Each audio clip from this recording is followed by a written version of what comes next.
namoota baay'ee keessaa nama tokko dhabda. Waan gaarii utuu yaadduu utuu dhugaa dubbattu miidhama keessa kee tokko sin hubatu. Madaa keessa kootii of keessatti cobsee akka fayyaa kolfus wanta hundumaa obse. Achirraan adeema bakka namni hin jirre, bakka xiqqaaf guddaan shiranatti hin shirre.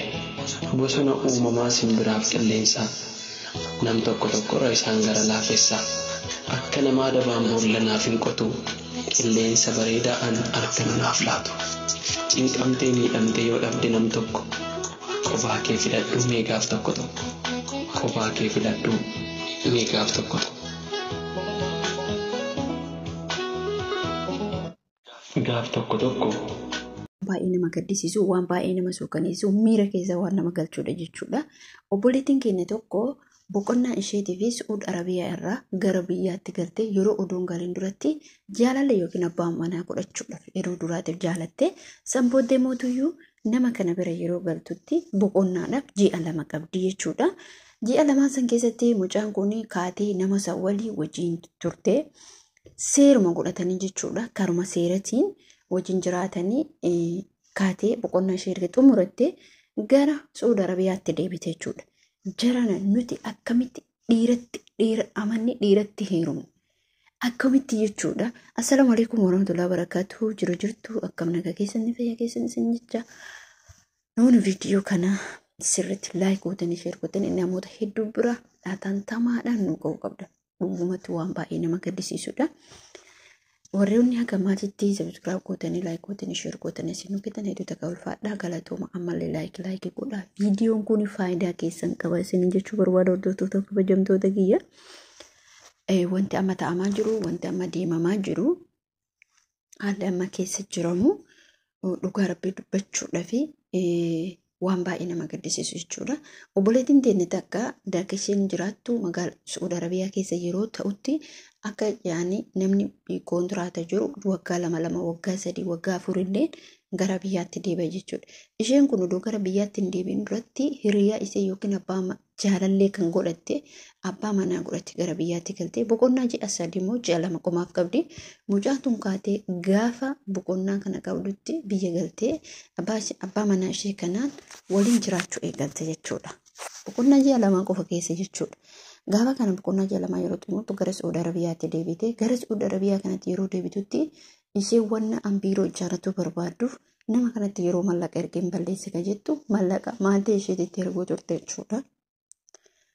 Gaafa maatii isheetitti mallaqa erguu turte namni kun galgalallee ganamas wallolanii wal caqacaqan jechuudha. Wallolan jechuudha akka badaa.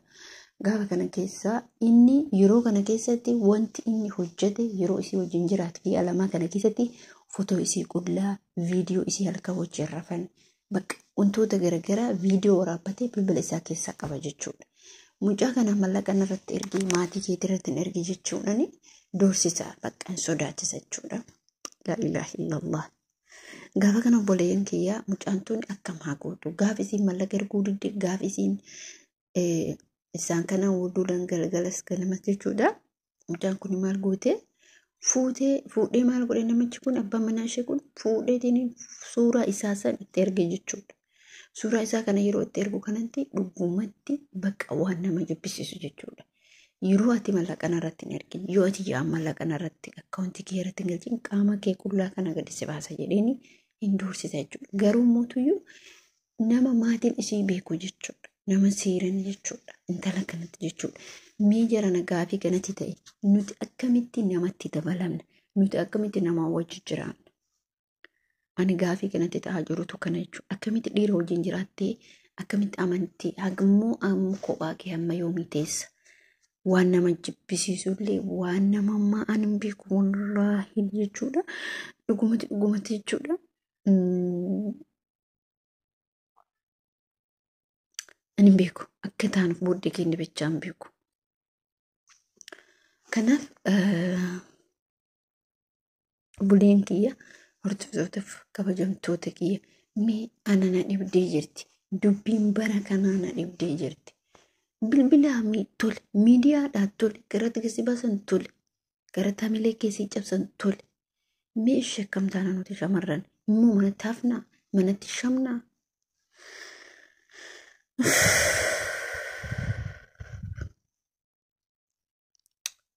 لا إله إلا الله بلوتكم بيا أنباتي سني dhiira biyyatti hin jaalatini tokko dhaamsanii isinii dhaamu. Lammaffaa yoo teetti abbaa manaa kee bira sat jedhe biyya gadi taa'e jalatti hori. Gaafa jalatti horte gaaf ilmaa 2-3 argatte biyya feete deemtee dalagachuu dandeetta. Si waraabuu baate ilmaan keessaniif sin saaxilu. Hamma fedhe hoote ilmaan keessaniif sin saaxilu. Dhaltu malee wajjin gangalattee hojii raftee biyyaa biraan ba'in. Ati uf jijjiiruu yoo barbaadde dhalii itti gatii deemi. Dhalii ilmaan kee 2-3 dhalii itti gatii deemi dalagadhu bakka. Intalli kun amma nasbii ofii baasuu achi waan tokkotti nafu. Sababni isallee qullaa isii viidiyoo isii yeroo hunda waraabee erga waan ta'eef. Barmaloota garagaraatu jira obboleen kiyya. Maloota wantoota si raffisee fakkeenyaaf namoonni xiqqoo namatti haasaa fakkeenyaaf qorichoota garagaraa qaama sirratti ajjeesan yoo si marfee garagaraa yoo qaama sirratti ajjeesu yoo si waraanan namoonni mala godhatan jechuudha. Marfee kana yookiin wantoota garagaraatiin ajjeesanii sirratti qaama kee ajjeesanii yookiin immoo kiniinii hirribaa sii kennanii yookiin akka uffata kee guutuu sirraasanii si waraaban namoonni mallaqa ittiin si nyaatuu barbaadan jechuudha. Maaliif akkas ta'e? Maaliif haadha manaa ofii dhiisite? Hiriyyama ofiitu maaliif viidiyoo barbaachisaa ta'e? Maaliif viidiyoon sun waraabama? Maaliif gadhiifama? Mallayni kun haga yoomii lubbuu namaa baasa? Barmallayni kun lubbuu namaa baasaa jira. Lubbuu kee baasaa jira. Lubbuu kiyya baasaa jira. Lubbuu namaa baasaa jira lafa kanarratti jechuudha. Eenyu kan lubbuu namaa baasaa jiru? Dhiirota. Shamarran mallaqanuu ergtuu arguu dhabde jedhanii achi kan footoo isii maxxansan. Achi kan suuraa isii maxxansan yaa uummata kiyya hamma yoomii akkatti guban hamma yoomiiti dhugumatti jechuudha. Bar isin ajaa'iba.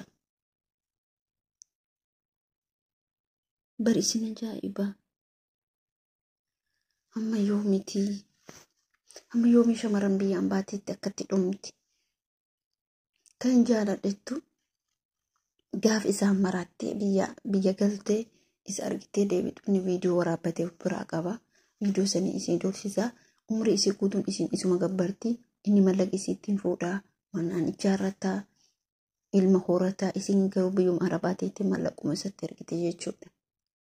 Maaluma jechuudha yaa uummata kee? Maal jechuudha? Kanaaf please viidiyoon kun immoo namoota hedduu bira akka ga'u abdii isinirraa qaba. Please share godhaa. Uummata jaalatamaa kabajamaa. Wallaahi nama gaddisiisa. Hedduu hamilee namaa cabsa. Wantoota kana namarratti raawwatu hedduu dhugumatti baay'ee hamilee namaa cabsa. Maaliif hamilee namaa cabuun barbaachise? Maalumaaf hamilee namaa cabuun barbaachise? Ana kana dhibitu kanaaba. Hanga yoomii biyyaan baateetti gubannee, hanga yoomii arra adii baafnee, hanga yoomii dhiira akkatti gabbarra. Maali nuu yaaddanii rabbii keessanii jedhaa? Warroonni dhiirota maayyoo nuu yaaddan xiqqooma isiillee jechuudha. Obboleettii keessanii haadha manaa keessanii. Bilis nuuf yaadaa xiqqollee ta'u. Dhugaa dubbachuuf nuuf yaada. Isinitti boonyee jirraa nuuf yaadaa. Isiniin jechuu barbaada yaa uummata kiyya. Dadhabnee jirra. Kanaaf viidiyoo keenya like godhaa, share godhaa, subscribe godhaa, yaada keessan barreeffadhaa.